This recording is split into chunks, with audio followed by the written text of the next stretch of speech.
What's the good word, Josh? Your boy DKB here. I'm diving into a scouting breakdown for our undrafted free agent quarterback, Andrew Peasley, who I didn't originally get around to because there was the whole rookie minicamp competition situation going on between himself and Kobe Suits, who he ultimately being able to beat out. But he's in a very interesting situation considering Jordan Travis's rehabilitation schedule and when he may or may not be able to hit the field, and that he could essentially end up making this 53-man roster as a insurance policy to Tyrod Taylor, right when that role originally should probably, I don't want to say be gifted to Jordan Travis, but I'd fully expect him to be able to beat out an undrafted free agent in Andrew Peasley, who even himself admitted as much that he didn't expect to be drafted anyways, right? He played out his final year in Wyoming, kind of assuming that was going to be the end of his football career, but he's coming in at 6'2", 218 pounds. Originally started out with Utah State for 4 years before transferring to Wyoming as a former 3-star recruit. He was interesting to me because he's not a guy I would have necessarily expected to win any kind of competitions. Not like it was a major one per se, but prior to Wyoming, he's really been mostly a reserve player who's had some spot starts and or playing time. And so you're not talking about necessarily a well-refined or well-experienced player, even though he's been in college for 6 years. He's really gotten the majority of his reps in just these final 2 years with Wyoming. And one of the interesting pieces that I kind of like about him, again, I talk about the aspect of winning a lot, is that even in his short tenure, right, as a starter, more than a third of his wins have been comeback victories, right? I think he had 5 in 2023 and a handful more in 2022. Those numbers could be vice versa, but I do like the affinity for a guy that can kind of will his team to victory, high level wise, right? There's a lot that goes into that, but honestly, everybody kind of knew Andrew Peasley was going to be, if they were going to come across wins, it was going to be due to his skill set, and he brings some intriguing dual threat ability. He's not a guy that I wouldn't necessarily peg for his ground game when looking at him, but some of the things that I really liked is he understands how to get the ball out quickly. I took a look at, aside from just some of the tape and then of course some of the scouting reports I could dig up, when I looked at him, you can see the offensive line not necessarily being one that's going to hold up for a consistent 3 seconds or so. And so you can see easily on film his center, crashing out and allowing pressure within the first, half second to a second. And whether it was, just solid play calling, kind of the ebbs and flow of how defense goes, whatever you want to call it, he made a ton of plays to me where he got the ball out extremely quick, even though he was going to have to, stare down a guy that's going to drill him in his chest. And that's always something that you have to keep in mind, right? From a mentality standpoint, there's a lot of quarterbacks in the NFL when they've had opportunities that have had a solid to decent amount of success when they've been called upon, just because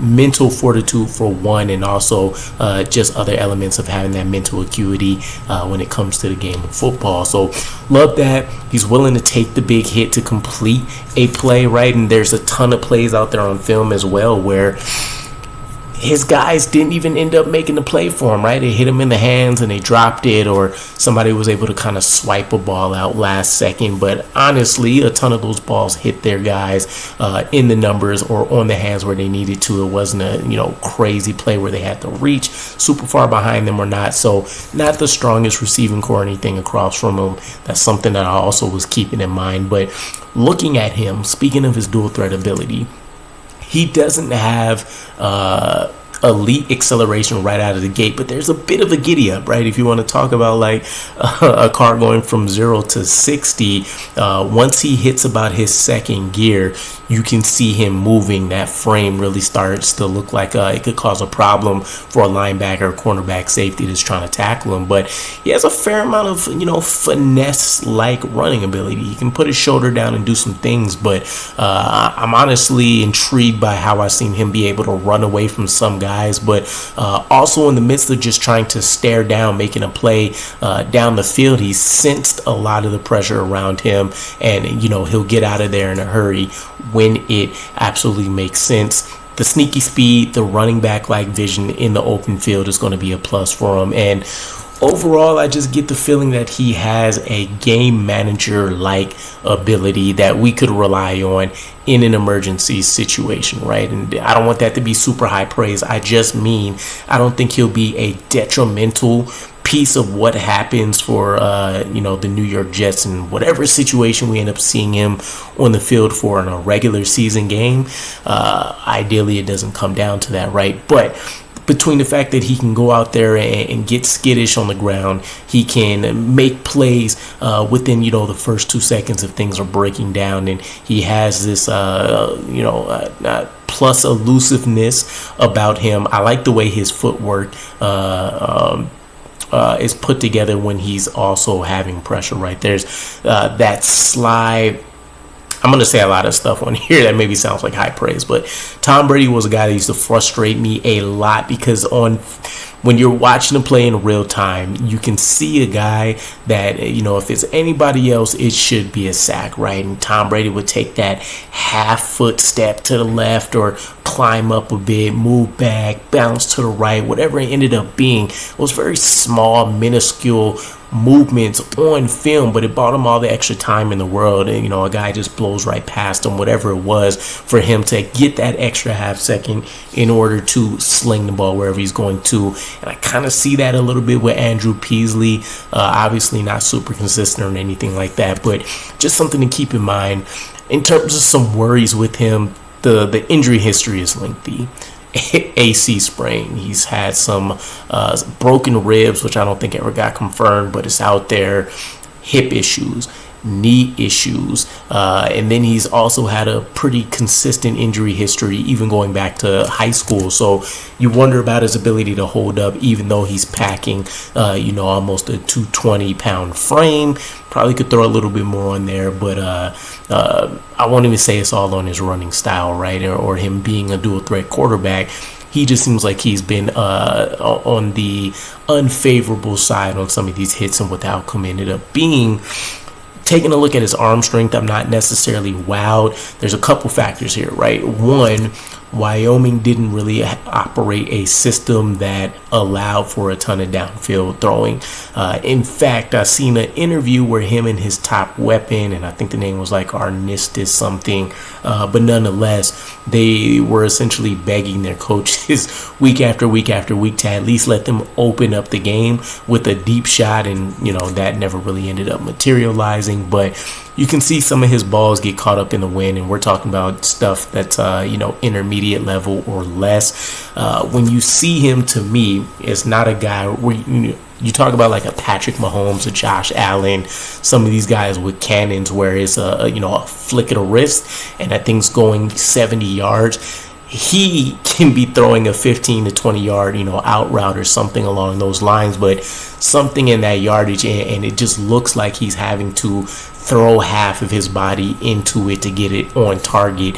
And again, we're talking Wyoming football at that level. It's going to be a huge jump up from what he's going to see in the NFL. Not a consistent spiral on the balls. You're going to see some wobbles there. There's some accuracy concerns. He's had mostly a sub 60% completion rate in college, which isn't great. And even his best year, which was his final one in Wyoming, I think it was only 62%. And then ball security. He's had 15 fumbles over the course of his 2 years with Wyoming. So, if you're going to be a game manager, you have to be a master of minimizing any potential issues to keep that ball out of the offense's hands, and that's not something he's really done. Now, with that said, he has impressed the training staff from what or the coaching staff, I should say, excuse me, from what I've been able to read up on in terms of what's happening during rookie minicamp, OTAs, and then mandatory minicamp. He's made some wild throws. I think I highlighted before that one of our beat writers did predict that he was going to have a huge, half of a football game or a quarter whenever preseason games kick around. So we'll see what he can offer. But ultimately, again, he's in a very intriguing situation where he can end up making the 53-man roster out of the gate for week 1, depending on how comfortable the Jets are rolling with Aaron Rodgers and Tyrod Taylor on the roster, and how these competitions and number games shake out at a number of these other situations we need to monitor, like defensive tackle, like safety, like cornerback, wide receiver, so tight end. We'll see how all of these things kind of pan out. But let me know what you guys think about Andrew Peasley, and I'll catch you again. Peace.